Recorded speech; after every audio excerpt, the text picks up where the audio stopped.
అందరికీ నమస్కారం అండి. Malabar golden diamonds and Malabar charitable trust తరఫున ఈరోజు మన తెలంగాణ ప్రాంతంలో స్కాలర్షిప్స్ డిస్ట్రిబ్యూషన్లో భాగంగా మన మినిస్టర్ గారైన శ్రీధర్ బాబు గారి చేతుల మీదుగా మన తెలంగాణకు గాను 5,050 మంది స్టూడెంట్స్కి స్కాలర్షిప్స్ ప్రధానోత్సవం ప్రోగ్రామ్ ఈరోజు చేయడం జరిగింది.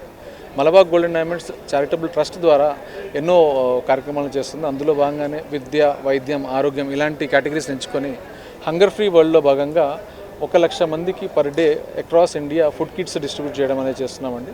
అలాగే మన హైదరాబాద్ ప్రాంతంలో గ్రాండ్ మా హోమ్ని, బెంగళూరు లాంటి ప్రాంతాల్లో గ్రాండ్ మా హోమ్ని ఎస్టాబ్లిష్ చేసి ఎవరైతే వృద్ధులు ఉన్నారో వాళ్ళకి అండగా ఉంటూ వాళ్ళకి ఫుడ్, క్లోతింగ్, షెల్టరు, మెడిసిన్ ఇవన్నీ అందిస్తూ మళ్ళీ వాళ్ళ ఫ్యామిలీస్తో కలిసే విధంగా చర్యలు తీసుకుంటూ గ్రాండ్ మా హోమ్స్ మేము రన్ చేస్తున్నాము. అలాగే మేము 33 సంవత్సరాలు పూర్తి చేసుకున్న సందర్భంగా ఈ సంవత్సరం 33,000 స్టూడెంట్స్కి స్కాలర్షిప్స్ ఇవ్వాలి అక్రాస్ ఇండియా అని అనౌన్స్ చేయడం జరిగింది. అందులో భాగంగానే మన తెలంగాణ ప్రాంతంలో 5,050 మందికి ఈరోజు స్కాలర్షిప్స్ ప్రధానోత్సవం మేము చేయడం జరిగింది. తర్వాత మా షోరూమ్స్ ద్వారా మిగతా స్టూడెంట్స్ అందరికీ కూడా స్కాలర్షిప్ ప్రోగ్రామ్ అనేది చేయడం జరుగుతుంది. ఇలాగే మిగతా కార్యక్రమాలు. అలాగే ఇంకొక ముఖ్య విషయం, ఈ CSR 26-27 వచ్చే సంవత్సరానికి గాను కూడా నేషనల్ స్కాలర్షిప్లో భాగంగా 200 crores మేము బడ్జెట్ని కేటాయించడం జరిగింది.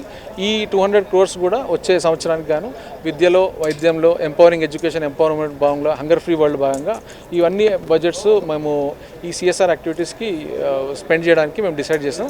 అది కూడా ఈరోజు మంత్రి గారి చేతుల మీదుగా అనౌన్స్ చేయడం జరిగింది. ఫస్ట్ మేము క్రైటీరియా తీసుకునేది గర్ల్స్ స్టూడెంట్స్, అలాగే గవర్నమెంట్ కాలేజ్లో జూనియర్ కాలేజ్, డిగ్రీ కాలేజ్ చదువుతున్న స్టూడెంట్స్ని ఫస్ట్ వాళ్ళ ప్రిన్సిపల్స్ని, DEOస్ని కలిసి అక్కడ ఉన్న కాలేజ్లో ఉన్న స్టూడెంట్స్లో ఎలిజిబుల్ స్టూడెంట్స్ ఎవరికి నీడీ ఉందనేది కనుక్కొని దాని ప్రకారంగా ఆన్లైన్లో అప్లికేషన్ ఫామ్ అనేది ఫిల్ చేయడం జరుగుతుంది. దాంట్లో 4 కేటగిరీస్ మేము తీసుకున్నాం. ఒకటి 10th క్లాస్ వాళ్ళ మార్క్స్ బట్టి, అలాగే మదర్, ఫాదర్, ఇన్ఫాంట్స్ కొంతమంది ఉంటారు, మదరు ఫాదర్ ఉండని వాళ్ళు ఉంటారు, మదర్ ఉంటారు, ఫాదర్ ఉంటారు, అలాగే కొంతమంది ఫిజికలీ హ్యాండిక్యాప్డ్ ఉంటారు. ఇలాంటి 4-5 క్రైటీరియాలు తీసుకొని దాని త్రూగా వాళ్ళ సర్టిఫికేషన్స్ ఇవన్నీ తీసుకొని దాని తర్వాత ఎలిజిబిలిటీ చెక్ చేసిన తర్వాత దెన్ మేము స్కాలర్షిప్స్ అనేది అనౌన్స్ చేయడం జరుగుతుంది. అలాగే ఈ అమౌంట్ అంతా కూడా వాళ్ళ స్టూడెంట్స్ అకౌంట్లోకి డైరెక్ట్గా వెళ్ళే విధంగా మేము RTGS అనేది కూడా చేయడం జరుగుతుందండి.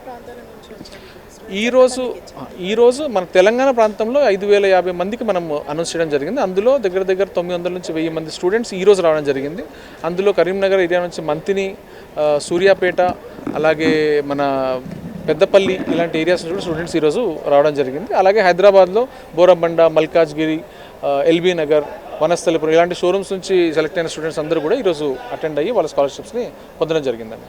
ఇంటర్మీడియట్ ఫస్ట్ ఇయర్ చదువుతున్న గర్ల్స్ నుంచి డిగ్రీ చదువుతున్న వాళ్ళ వరకు కూడా గవర్నమెంట్ కాలేజ్ చదువుతున్న వాళ్ళకి ఫస్ట్ ప్రిఫరెన్స్ అనేది ఇవ్వడం జరుగుతుంది.